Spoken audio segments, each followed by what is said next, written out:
اچھا میرے بھائیو، اب مسلسل 3 رکوع سورۃ البقرہ کی آیت نمبر 261 سے لے کے 280 تک آلموسٹ یہ مسلسل 3 رکوع جو ہے نا وہ 281 22 آیات ہوگی، 21 آیات. یہ مسلسل 21 آیات اور 3 رکوع کا مرکزی ٹاپک ایک ہے، اور وہ ہے انفاق فی سبیل اللہ، اللہ کی راہ میں خرچ کرنا. سر پورے قرآن کے اندر انفاق سبیل اللہ پہ جتنی بھی آیات آئی ہیں وہ ساری ایک پلڑے میں ہیں، اور یہ 3 رکوع ایک پلڑے میں ہیں. آپ حیران ہوں گے کہ مسلسل 3 رکوع صرف ایک ٹاپک پہ کہ اللہ کی راہ میں خرچ کرو، ہم تمہیں کتنا کر کے اسے لوٹائیں گے، اور کتنی ترغیب دلائے گی. قرآن حکیم میں توحید اور نماز کے بعد سب سے زیادہ زور ہے اللہ کی راہ میں مال خرچ کرنا، کیونکہ انسان مال اس کے لیے خرچ کرتا ہے جو انسان کے لیے سب سے قیمتی اثاثہ ہوتا ہے، کیونکہ جیب تو ویسے نہیں بندہ ڈیلی کر سکتا، خامخواہ کسی کو دے سکتا ہے، اپنوں کے اوپر ہی لگاتا ہے نا، کیونکہ ان سے پیار کر رہا ہوتا ہے. اب ایک ایسی ہستی جس کو اس نے دیکھا بھی نہیں ہے، جو اس کو یہ وعدے دے رہی ہے کہ مرنے کے بعد تمہیں میں اتنا کر کے لوٹاؤں گی، کوئی ویڈیو بھی نہیں ہے، پھر بھی اس کے لیے انسان خرچ کرے، تو یہ بہت بڑی چیز ہے نا. تو یہ اس چیز کا ثبوت ہوگی کہ واقعی وہ اللہ تعالیٰ پر ایمان رکھتا ہے. جو بخاری و مسلم میں حدیث ہے متفق علیہ، نبی صلی اللہ علیہ وآلہ وسلم نے فرمایا کہ انسان کہتا ہے میرا مال میرا مال میرا مال، حتیٰ کہ قبر تک پہنچ جاتا ہے. پھر آپ علیہ السلام نے پوری سورت تلاوت کی، الہاکم التکاثر حتی زرتم المقابر، تمہیں مال کی کثرت نے، اس کی ہوس نے ہلاک کیا یہاں تک کہ تم نے قبروں کا منہ دیکھ لیا. پھر آپ صلی اللہ علیہ وآلہ وسلم نے فرمایا کہ حالانکہ انسان کا مال تو وہ ہے جو اس نے کھا لیا یا پہن کر بوسیدہ کر دیا یا اللہ کی راہ میں خرچ کر کے آخرت کے لیے سٹور کر لیا، باقی تو اس کے ورثاء کا مال ہے. جو اللہ کی راہ میں خرچ کیا، اللہ کے ڈیوائن بینک میں چلا گیا، وہ اس کا مال ہے. جو پیچھے چھوڑ کے مرا، پیچھے پتہ نہیں اولاد اس کو کن کاموں میں لگاتی ہے، اپنے ہاتھوں سے خرچ کر کے اللہ کے پاس بھیج دیا، وہ اس کا مال ہے. اور جو کھایا پیا پہن کے ضائع کر دیا وہ تو ہے ہی تھا، وہ مال ہے جو وہ ضائع کر چکا ہے. اگر دیکھا جائے نا اس کی سٹوریج، وہ ایک ہی مال ہے جو اس نے آخرت میں بھیج دیا. ورنہ تو انسان مال سے کبھی سیر نہیں ہوتا. بخاری مسلم دونوں میں حدیث ہے، نبی صلی اللہ علیہ وآلہ وسلم نے فرمایا ابن آدم کے پاس اگر سونے کی 2 وادیاں ہوں تو وہ یہ تمنا کرے گا کہ تیسری بھی آ جائے، اس کا پیٹ صرف قبر کی مٹی بھرے گی. بخاری اور مسلم میں ایک اور حدیث ہے، نبی صلی اللہ علیہ وآلہ وسلم نے فرمایا کہ انسان کے 3 دوست ہیں، 2 قبر سے باہر رہ جاتے ہیں، صرف ایک ہی قبر میں جاتا ہے. جو باہر رہ جاتے ہیں وہ کون سے ہیں؟ مال اور رشتہ دار. اور جو قبر میں ساتھ جاتے ہیں وہ اعمال. تو ظاہر ہے قبر میں لوگ اکثر کہہ رہے ہوتے ہیں نا کہ یار اتنا مال اس نے جوڑا ہوا ہے، نال قبر ہی لے کے جانا. سنے نا؟ تو اس کے جواب میں لوگ کیا کہتے ہیں، یار قبر میں تو آج تک کوئی بھی نہیں لے کے گیا، ہمیشہ کفن کے اندر جو بندہ ہوتا ہے اس کے تو ہاتھ خالی ہوتے ہیں، آپ دیکھ لیں. تو میں کہتا ہوں نہیں، قبر میں بھی مال بندہ لے کے جاتا ہے. نبی علیہ السلام نے فرمایا کہ اس کے رشتہ دار اور مال باہر رہ جاتے ہیں، اس کے اعمال قبر میں ساتھ جاتے ہیں. سر اگر آپ نے اللہ کے لیے دنیا میں خرچ کیا ہوا ہے تو مال آپ قبر میں اپنے ساتھ لے کے جا رہے ہیں. اور وہ مال وہ ہے کہ جو آپ کو منی ایکسچینج نہیں کرانا پڑے گا، قبر میں جاتے ہی وہ آخرت کی منی میں ٹرانسفر ہو جائے گا. آخرت میں درہم، دینار، ڈالرز، پاؤنڈز، ریال اور گولڈ کی کرنسی نہیں ہے، بلکہ نیکیوں کی کرنسی ہے. جس نے اللہ کی راہ میں خرچ کر لیا، مرتے ہی اس نے جو خرچ کیا ہوا تھا وہاں جا کے کسی منی ایکسچینج کی دکان سے جا کے اسے ایکسچینج نہیں کرانا پڑے گا. وہ مرتے ہی وہ نیکیوں کی شکل میں اس کے پاس وہ کرنسی موجود ہوگی اللہ کی بارگاہ میں پیش کرنے کے لیے. اور اگر آپ کسی کو مال سمیت دفنا بھی دیں، جس طرح کہ آپ پتہ ہے یہ مصر کے جو فرعون ہیں جن کے اوپر یہ احرام مصر بنے ہوئے ہیں، ان کو اپنے پورے مال کے ساتھ دفن کیا جاتا تھا، پوری دولت کے ساتھ. اسی جب وہ ممیاں دریافت ہوئی ہیں ان کے ساتھ ٹنوں ٹن سونا بھی ان کو ملا ہے وہاں پہ جو ان کے ساتھ دفنایا جاتا تھا، پورے زیورات میں لاد کے ان کو دفنایا جاتا تھا، جو حنوط کیا جاتا تھا ان کی لاشوں کو ممیز بنائی جاتی تھی. تو وہ آپ ساتھ میں کہہ دوں سونا دفنا بھی دیں کوئی فرق نہیں پڑتا. اسلام آباد میں اگر آپ قبرستان میں چلے جائیں بعض اوقات بڑی حیرانگی ہوتی ہے. اول تو ویسے وہاں قبر ملنا ہی مشکل ہے، ظاہر ہے بڑی مہنگی جگہ ہے، یعنی جتنی جگہ میں آپ یہاں پلاٹ لے سکتے ہیں اتنی قیمت میں وہاں قبر کی جگہ نہیں ملتی. لیکن جو لوگ امیر لوگ ہیں انہوں نے 2 قبروں کی جگہ لے لی ہے اور پھر اس قبر کو پورا کنسٹرکٹ کرتے ہیں. ٹھیک ہے، بڑی مہنگی قسم کی وہ امریکن یا وہ کورین گھاس آج کل ایک آئی ہے، وہ تو اس سے بھی مہنگی ہے، وہ پوری ایک لیئر لگتا ہے قالین بچھا ہوا ہے، اوپر بہترین سا ماربل لگاتے ہیں، پھر بڑی پیاری نیم پلیٹ لگاتے ہیں، اس کے اوپر آیت الکرسی اور پتہ نہیں کیا کچھ لکھا ہوتا ہے، پیچھے لکھا ہوتا ہے پیارے ابو جان. ٹھیک ہے، اپنی محبت کا اظہار کرنے کے لیے.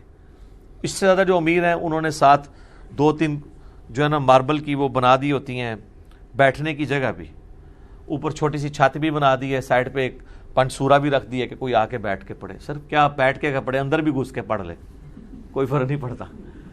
اندر تو اس نے وہی لے کے جانا ہے جو لے کے گیا ہے.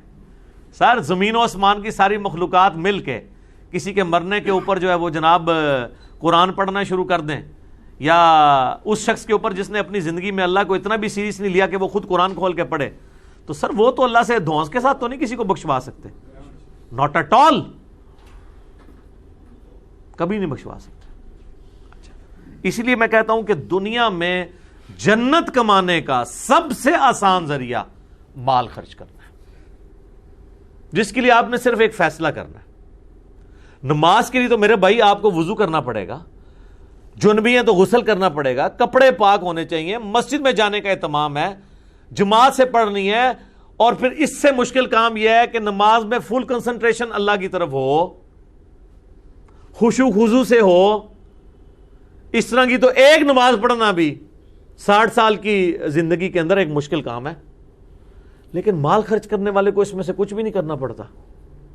مال خرچنے کے لیے نہ آپ کو وضو کرنے کی ضرورت ہے یا مال خرچ کرنے کے دوران ایک ایک روپے کے اگینسٹ جو ہے وہ اللہ تعالیٰ کا تصور ذہن میں لانے کی ضرورت ہے نہیں.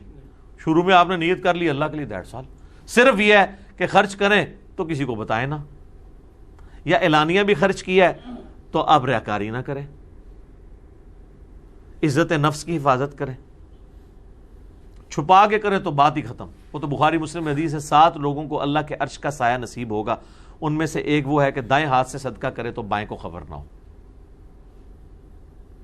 تو مال خرچ کرنے کے لیے تو نہ تو آپ کو کوئی خشوع خضوع درکار ہے، نہ کوئی وضو درکار ہے، نہ کوئی ایفرٹ درکار ہے. بس چپ کر کے خرچ کر دیں، جائیں سٹور کر لیا آپ نے.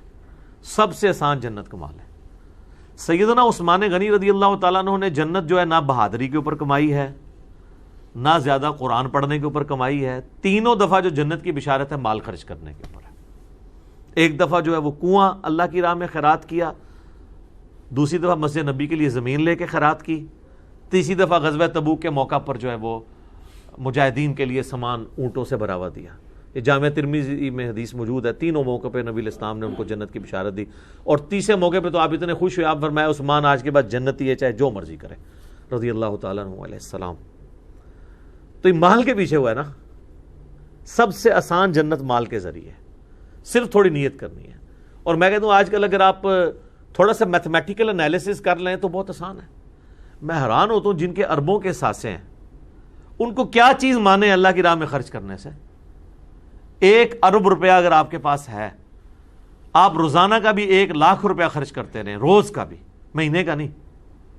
25 سے 30 سال چاہیے 1 ارب ختم کرنے کے لیے، اور آپ کی عمر 60 سال ہوئی ہے اور آپ نے ابھی تک 50 ارب روپے جوڑا ہوا ہے.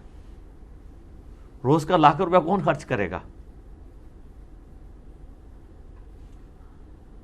مطلب وہ یہی ہے کہ اب وہ جو گرمیوں میں سردیوں میں ہیٹر کی بجائے جو ہے وہ ڈالر پھینکے تو ان سے آگ کی تپش حاصل کرنا شروع کر دے. ادروائز کیا اس نے خرچ کرنا ہے؟ ایک انسان کی ضرورت زیادہ سے زیادہ کتنی ہے؟ تو آپ مال خرچ کر کے بڑی آسانی سے جنت کما سکتے ہیں. بخاری مسلم میں حدیث ہے نا، کچھ صحابہ حضور کے پاس آئے، یا رسول اللہ ہم غریب ہیں، امیر صحابہ تو کس طرح جنت کما رہے ہیں، مال خرچ کرتے ہیں، ہمارے پلے تو کوئی شے نہیں ہے. تو آپ علیہ السلام فرمایا تم ہر نماز کے بعد 33 دفعہ سبحان اللہ، 33 دفعہ الحمدللہ، 34 دفعہ اللہ اکبر پڑھ لیا کرو، یا 33 دفعہ اللہ اکبر پڑھو اور 100 کی گنتی لا الہ الا اللہ وحدہ لا شریک لہ لہ الملک ولہ الحمد وہو علی کل شیء قدیر کے ذریعے پوری کرو تو تمہیں بھی ان کے برابر ثواب مل جائے گا. کچھ دن بعد پھر وہ حاضر ہوئے، ان کا یا رسول اللہ وظیفہ تو آپ نے ہمیں بتایا تھا، وہ تو امیر صاحبہ نے بھی کرنا شروع کر دیا، اب پھر ہم پیچھے رہ گئے. آپ فرمایا بس ذالک فضل اللہ یؤتی من یشاء، یہ اللہ کا فضل ہے جسے دے، میں اللہ کا فضل نہیں روک سکتا. تو حقیقت بات ہے کہ مال خرچ کر کے آپ سب سے آسانی سے جنت کما سکتے ہیں، بشرطے کہ مال حلال. سلطانہ ڈاکو والا صاحب نہ ہو کہ امیروں کو لوٹ کے تو آپ غریبوں میں تقسیم کر رہے ہیں اور آپ یہ سمجھ رہے ہیں، یا حرام مال سے آپ کوئی NGO چلا رہے ہیں، کوئی ہاسپٹل کھولا ہوا ہے، یا آپ نے کوئی دسترخوان چلایا ہوا ہے. وہ تو اللہ کے نزدیک زیرو سے ملٹیپلائی ہے، بلکہ الٹا وہ وبال ہے. یا آپ احسان کر کے جتا رہے ہیں. اس پہ گھنٹوں بولا جا سکتا ہے، لیکن چونکہ یہ 3 کے 3 رکوع ٹاپک ہی یہی ہے، اور اس میں ریاکاری والا جو عنصر ہے اس کو اللہ تعالیٰ بڑی ڈیٹیل کے ساتھ ڈسکس کرے گا کہ ریاکاری سے کیسے مال ضائع ہو جاتا ہے. جو صحیح مسلم میں نے کئی دفعہ حدیث بتائی ہے کہ قیامت والے دن ایک شہید کو، ایک سخی کو اور ایک قاری کو بلایا جائے گا. اللہ تعالیٰ ہر ایک کو اس کی نعمتیں گنوائے گا جو اللہ نے اس پہ کی ہوں گی، اور پھر پوچھے گا تو نے کیا کیا. شہید کہے گا یا اللہ جان تھی دے دی. اللہ فرمائے گا اس لیے دی کہ تاکہ تو لوگ تجھے بہادر کہیں، تو دنیا میں تجھے تمغہ مل چکا ہے بہادری کا، میرے ہاں تیرے لیے اب کچھ نہیں ہے. اوندھا منہ کر کے دوزخ میں، وَلِعَاذُ بِاللَّهِ تعالی. اور سخی کو جب بلایا جائے گا وہ کہے گا یا اللہ تیری راہ میں اتنا خرچ کیا، تیرے علم میں نیم پلیٹس بھی لگوائی اپنے نام کی، NGOs بھی کھولی، سب کچھ، یعنی آج کے دور میں بہت. اللہ فرمائے گا اس لیے تم نے کیا، لوگ تجھے کہیں بڑا سخی ہے، تو لوگوں نے تیری بڑی تعریف کی ہے نا، تیرے دسترخوان چلتے تھے، تیری NGOs چلتی تھیں، تیرے ہاسپٹلز چلتے تھے، میرے لیے تو کچھ بھی نہیں کیا تو نے، تو دنیا میں تیری تعریف بھی ہوئی، وہی تیرا اجر تھا، میرے ہاں کوئی اجر نہیں. اوندھا منہ کر کے دوزخ میں. پھر قرآن کے قاری کو جب بلایا جائے گا وہ کہے گا یا اللہ میں تو قرآن سکھاتا رہا لوگ. اللہ فرمائے گا تو نے اس لیے کیا کہ لوگ تجھے قاری کہیں، بڑا قرآن کا علامہ کہیں. سر آپ دیکھ لیں اللہ وجہ بصیرت، یعنی میں لوگوں کو منع کرتا ہوں کہ علماء کے کبھی قریب نہ ہوں، ورنہ آپ دین سے ایسے متنفر ہوں گے کہ دوبارہ دین کی طرف آئیں گے نہیں، کہ یہ کس گراوٹ کے لیول کے اوپر ہوتے ہیں. اگر اشتہار میں نام چھوٹا لکھا رہ جائے، یا کارنر میں شفٹ ہو جائے، یا چھڑا نہ ہی لکھا گیا، نال علامہ، یہ وہ پروٹوکول نہیں لکھا گیا، سر یہ وہ اشتہار والوں کے اوپر چیخ پڑتے ہیں، اور انسان حیران ہو جاتا ہے کہ یار یہ بندہ ہے جو لوگوں کو دین سکھاتا ہے. تو اس لیول پہ یہ ریاکاری کے ہوتے ہیں. تو اللہ کے نزدیک تو زیرو سے ملٹیپلائی ہے. تو اب یہ دیکھیے گا آپ، اللہ تعالیٰ فضائل بتائے گا اپنی راہ میں خرچ کرنے کے ان 3 رکوعوں میں 21 آیات کے اندر، اور جو ریاکاری کے اوپر 3 ایگزامپلیں اللہ نے دی ہیں نا کہ ریاکار کا مال اللہ تعالیٰ کیسے ضائع کرے گا، کمال انداز ہے. مثل الذین ينفقون اموالهم فی سبیل اللہ، مثال ان لوگوں کی جو راہ میں اللہ کی خرچ کرتے ہیں اپنا مال، کمثل حبۃ انبتت 7 سنابل، اس کی مثال اس دانے کی سی ہے جو اگاتا ہے 7 بالیں. یعنی کسی نے اگر 1 روپیہ بھی اللہ کی راہ میں 1 درہم دینار بھی خرچ کیا ہے، وہ گویا ایسا ہے کہ اس نے ایک دانہ بویا ہے، اس دانے میں سے 7 بالیں نکل آئی ہیں. یا وہ جیسے مکئی کی آپ کو پتا ہے نا، ایک دانے سے کتنی چھلیاں نکلتی ہیں، اور ہر چھلی پہ سینکڑوں دانے لگے ہوتے ہیں. اللہ نے مثال دی ہے کہ ایک دانہ اگاتا ہے 7 بالیں، فی کل سنبلۃ 100 حبہ، اور ہر بالی میں 100 دانہ ہوتا ہے، یعنی 700 گنا اجر اللہ بڑھا دیتا ہے. آپ نے خرچ کیا ہے 1 روپیہ، اللہ اجر دے رہا ہے 700 روپوں کا. حالانکہ سورہ الانعام میں آیا کہ جو کوئی نیکی لے کے آئے گا ہم اسے 10 گنا کر کے لوٹائیں گے، اور جو کوئی گناہ لے کر آئے گا اس کے بدلہ ہی، اس کے 1 گناہ کے برابر ہی بدلہ لیں گے اس سے. لیکن یہاں پہ اللہ فرما رہا ہے جو اللہ کی راہ میں پیسہ خرچ کرے گا اس کو 10 گنا نہیں 700 گنا کر کے لوٹاؤں گا. اور اس پہ بھی اللہ نے بس نہیں کی، واللہ یضاعف لمن یشاء، اور اللہ جس کے لیے چاہے اس سے بھی بڑھا دے گا. سر 7,000 گنا بھی کر سکتا ہے. اللہ کو پوچھ سکتا ہے؟ وہ بخاری میں حدیث ہے نا، منافقین جو ہیں وہ غزوہ تبوک کے موقع پہ جب نبی علیہ السلام وہ اکٹھا کر رہے تھے جہاد کے لیے سامان، تو ایک صحابی غریب اس نے پوری رات مزدوری کی ایک یہودی کے ہاں، اور اسے بدلے میں تھوڑی سی کھجوریں ملی، اور اس نے کہا یا رسول اللہ یہ کھجوریں میں لے کے آیا ہوں. سر ظاہر ہے ایک بندے نے لاکھ روپے میں 1,000 روپیہ دیا، یہ کمال نہیں ہے.